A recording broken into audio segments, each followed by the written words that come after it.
Senhora Presidente, Senhora Secretária de Estado dos Assuntos Europeus, Senhor Secretário de Estado, Senhores Deputados, Senhoras Deputadas, celebramos hoje o Dia da Europa. E se perguntasse o que é a Europa, seguramente que este hemiciclo não só apresentaria 7 descrições diferentes, uma por cada partido representado, como também talvez 230 versões da Europa que cada um de nós realiza e ambiciona. Reformulo então a pergunta: quem é a Europa? Na mitologia, Europa era uma jovem fenícia que encantou Zeus à primeira vista pela sua beleza e graça. Zeus transforma-se em touro para se aproximar da jovem. Europa, seduzida pela candura do touro, primeiro afagou e depois sentou-se no dorso. Sem demoras, o touro disparou de imediato a voar por cima do oceano e revelou a sua verdadeira identidade divina à Europa.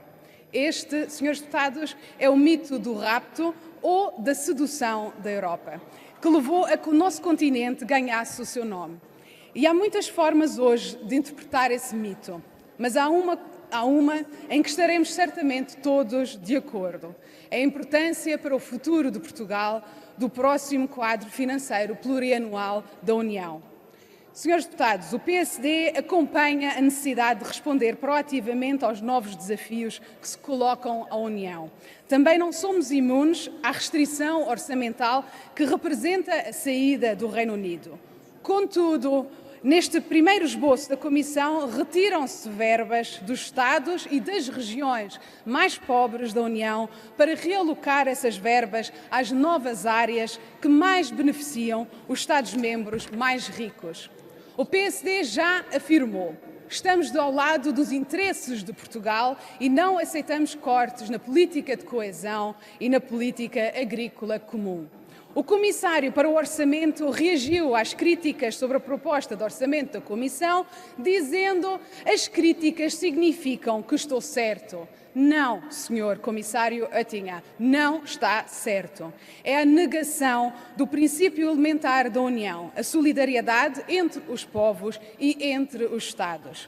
Ouvimos o Sr. Primeiro-Ministro, hoje de Portugal, verter lágrimas de crocodilo sobre estes cortes. Mas convém ter memória, e o PSD ajuda o governo socialista a se relembrar do que é que fez.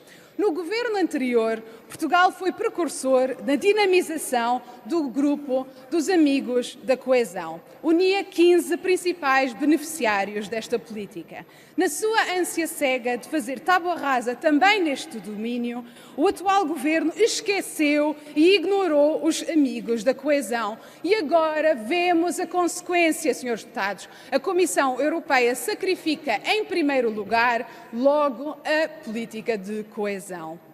O Sr. Primeiro-Ministro já não está no plenário, mas a Sra. Secretária de Estado talvez terá a oportunidade de explicar ao país porque é que o Governo Socialista se esqueceu desta colaboração dos Amigos da Coesão.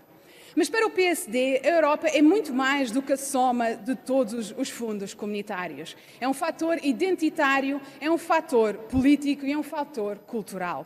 Bem ao contrário daqueles que neste Parlamento apoiam o governo e rejeitam a integração, rejeitam o euro e rejeitam a NATO, mas que, curiosamente, nunca rejeitam os fundos comunitários e os apoios da União.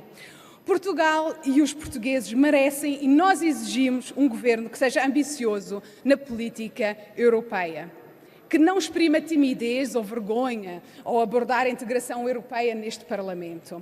Vejamos a desconcertante demora do governo na adesão à cooperação estruturada permanente na segurança e defesa, por exemplo.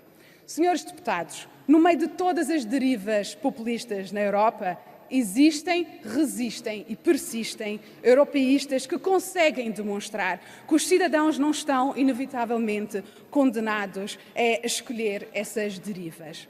E temos vários exemplos. O resultado das eleições presidenciais austríacas em 2016, a resposta de Angela Merkel à crise migratória, a vitória de Emmanuel Macron, precisamente com um discurso e propostas pró-europeias.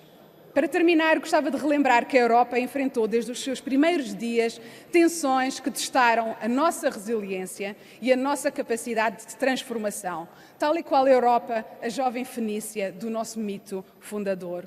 Por vezes, senhores deputados, as verdades sonantes também vêm do exterior. John Kerry afirmou há dias: a Europa precisa de acreditar em si própria. E é assim que abraçamos a Europa, com sedução e contra as tentativas de rapto da nossa Europa. Viva Portugal e viva a Europa. Obrigada.